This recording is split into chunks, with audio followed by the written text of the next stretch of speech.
Hello everyone. I welcome you all into the Polity series. This is lecture 1.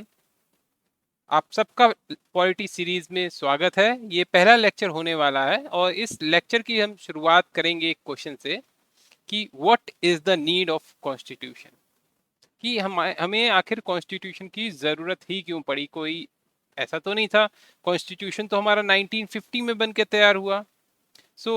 उससे पहले भी तो हमारी लाइफ चल रही थी। तो उससे पहले क्या कॉन्स्टिट्यूशन था जो हमें पता नहीं है? क्योंकि जो हमें मालूम है कि हमें रिपब्लिक हम इंडिया हुई है 1950 में। कॉन्स्टिट्यूशन उस टाइम से चल रहा है। उससे पहले क्या होता था और ऐसी क्या चीज़ थी, ऐसे क्या कारण थे जिसकी वजह से हमें अपना कॉन्स्टिट्यूशन लाना पड़ा। आज हम इस लेक्चर में यही सब चीज़ें डिस्कस करने वाले हैं। तो try to be with me during this lecture और मैं कोशिश करूंगा आपको बहुत इजी तरीके से सारी चीज़ों को समझाने की। तो फर्स्ट ऑफ ऑल हमें ये इमेजिन करना है कि हमारा कॉन्स्टिट्यूशन नहीं होता।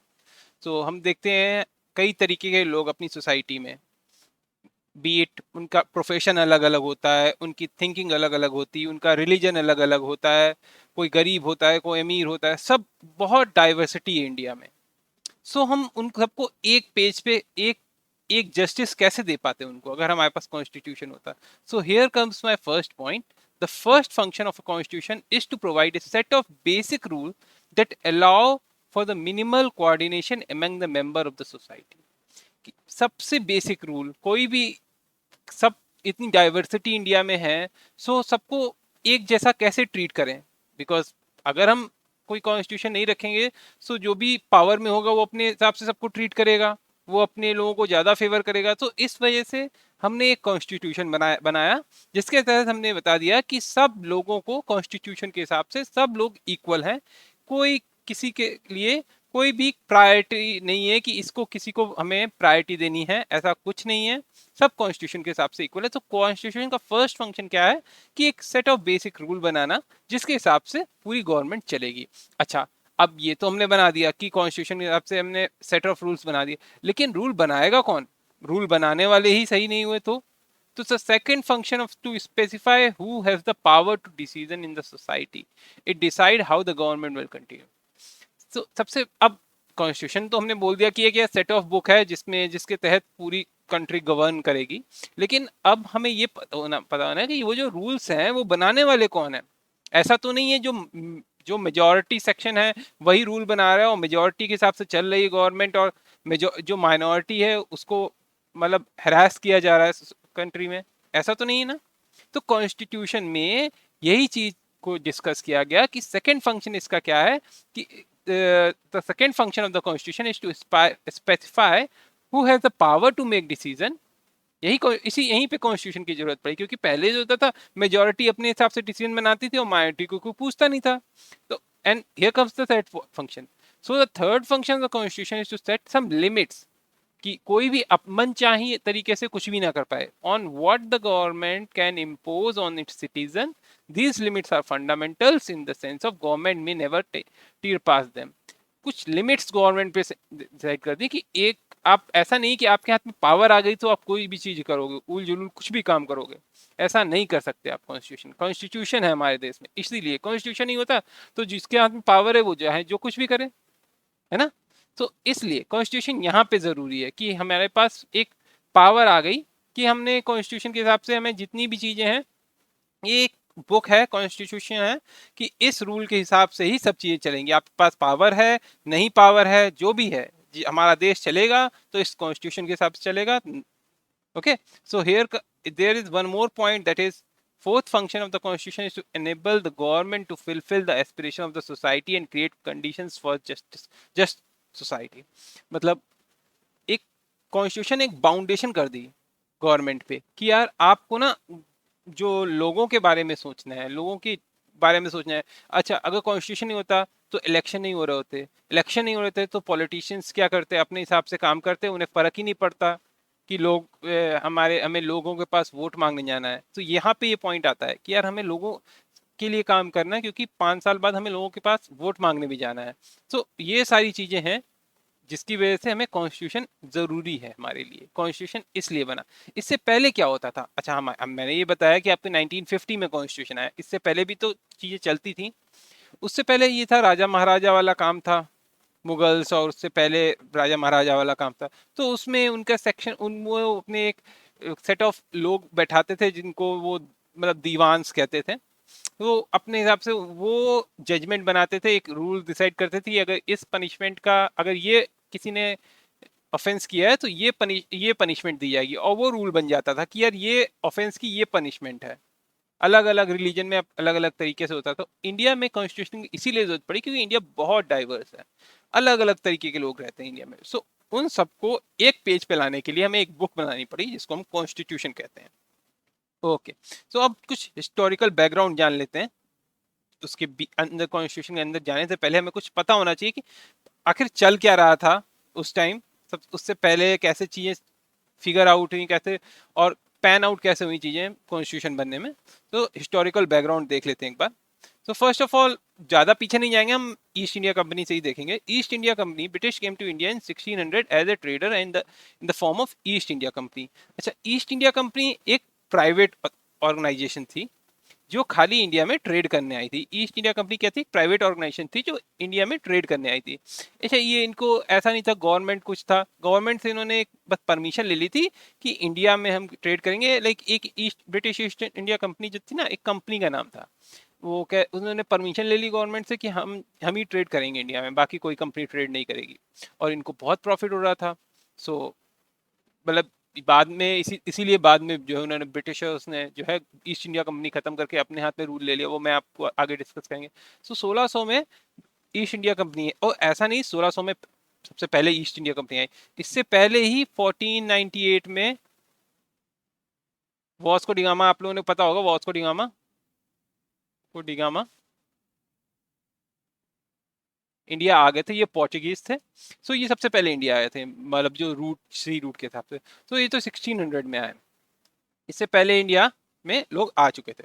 अच्छा, इन्होंने इसके बाद क्या किया, ये मेजर मेजर पॉइंट्स हैं, इसके बीच में हम लोग डिस्कस करेंगे तब आने वाले लेक्चर्स में। 1765 में एक मेजर इवेंट हुआ। इन्होंने 1765 में, 1764 में बक्सर की लड़ाई हुई, बक्सर की लड़ाई जीत के इन्होंने दीवानी राइट हासिल कर लिए। दीवानी राइट्स मतलब जो टैक्स वसूलने का, मतलब आप गवर्न जितना, मतलब जितना भी पैसे वाला काम है इन्होंने ले लिया कि वो हम करेंगे। बंगाल का, बिहार का एंड उड़ीसा का, ये एक पार्ट था, उस टाइम बंगाल कहते थे, इन सबको मिला के एक चीज होती थी, एक स्टेट होता था बंगाल। तो revenue and civil justice, criminal नहीं, जो चोर चकारी वाला काम नहीं इन्होंने किया, इन्होंने रिवेन्यू वाला काम किया कि पैसा हम कमाएंगे, पैसा दीवानी राइट जितना भी टैक्स वसूलना है वो हम वसूलेंगे। कब कर लिया ना, 1764 में, 1765 में, 1764 में बक्सर की लड़ाई हुई थी। बक्सर की लड़ाई हुई थी जिसके जिसके बाद इन्होंने, ब्रिटिशर्स ने एक मतलब स्टैब्लिश कर ली अपनी, पहले ट्रेडर आए फिर उन्होंने जो है इंडिया में रूल करने लगे थे। फिर 1858 में क्या हुआ था, एक सिपॉय म्यूटनी हुई थी, बहुत ज़्यादा परेशान हो गए थे लोग, बहुत सारी चीज़ें हुई थी। आपको ये जब हम लोग डिस्कस करेंगे लेक्चर के टाइम तो आपको बताऊंगा कि किस तरीके से चीज़ें पैन आउट हुई इसके तहत। तो ब्रिटिश क्राउन ने, मतलब डायरेक्ट ब्रिटिशर्स के पास क्वीन जो है, डायरेक्ट क्वीन ने ही हमारी कंट्री पे, उन्होंने कहा था ये कंपनी अपनी रूल ने बहुत इंडिया को लूट लिया, अब नहीं लूटने देंगे हम इंडिया को, अब हम रूल करेंगे।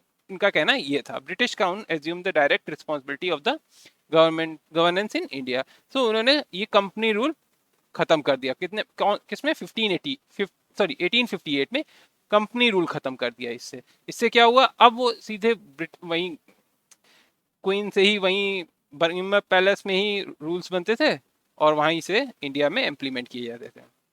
अच्छा, अब इसके बाद कंटिन्यू इंटिल इंडिया, ये तब तक चलता रहा, कब तक चलता रहा, 15 अगस्त 1947 तक, जब इंडिया आज़ाद हुआ। ये डेट है 15 अगस्त 1947, ये इंडिया जब आज़ाद हुआ तब तक ये यही चलता रहा, ब्रिटिश मतलब क्राउन ही रूल करता था। अब जब इंडिपेंडेंस हुई तो हमें कॉन्स्टिट्यूशन, अब जब ब्रिटिशर्स, अब तक तो ब्रिटिशर्स के हिसाब से चल रहे थे, हम समझिए आप, जब 1765 से और 1947 तक तो हम ब्रिटिशर्स के हिसाब से चले, लेकिन अब ब्रिटिशर्स छोड़ के जा रहे थे तो हमें क्या चाहिए था, हमें कॉन्स्टिट्यूशन चाहिए था, किस हिसाब से चलेंगे हम। अब ब्रिटिशर्स तो जा रहे हैं, अब हमें सबको मिलके आपस में ही एक कॉन्स्टिट्यूशन बनाना है, एक मतलब आप डॉक्यूमेंट बनाना है जिसके हिसाब से हम आपस में चलेंगे। ओके, सो वहाँ पे नीड हमें हुई कॉन्स्टिट्यूशन की। तो ये सबसे पहले किसने सजेस्ट किया कि हमें कॉन्स्टिट्यूशन होना चाहिए? एम एन रॉय बंदे थे, इंसान थे। इन्होंने 1934 में सजेस्ट किया कि हमारे पास एक कॉन्स्टिट्यूशन होना चाहिए। सो सबसे पहले सजेशन इन्होंने दिया था, एम एन रॉय ने। ओके, कॉन्स्टिट्यूशन असेंबली बनाई गई भाई, आज़ादी से पहले ही इन्होंने कह दिया, ब्रिटिशर्स ने कह दिया हम तुम्हें आज़ादी देने वाले हैं, अपना कॉन्स्टिट्यूशन बना लो। तो 1946 में कॉन्स्टिट्यूशन असेंबली बनाई गई कि आप लोग अब कॉन्स्टिट्यूशन बना लिए। सो इनकी रिस्पॉन्सिबिलिटी थी कॉन्स्टिट्यूशन असेंबली की, कॉन्स्टिट्यूशन असेंबली की रिस्पॉन्सिबिलिटी थी क्या करने की? कॉन्स्टिट्यूशन बनाने की। सो उसके बाद जनवरी 26 1950 में हमने कॉन्स्टिट्यूशन अपना अपने उसके हिसाब से गवर्न करने लगे, कॉन्स्टिट्यूशन के हिसाब से।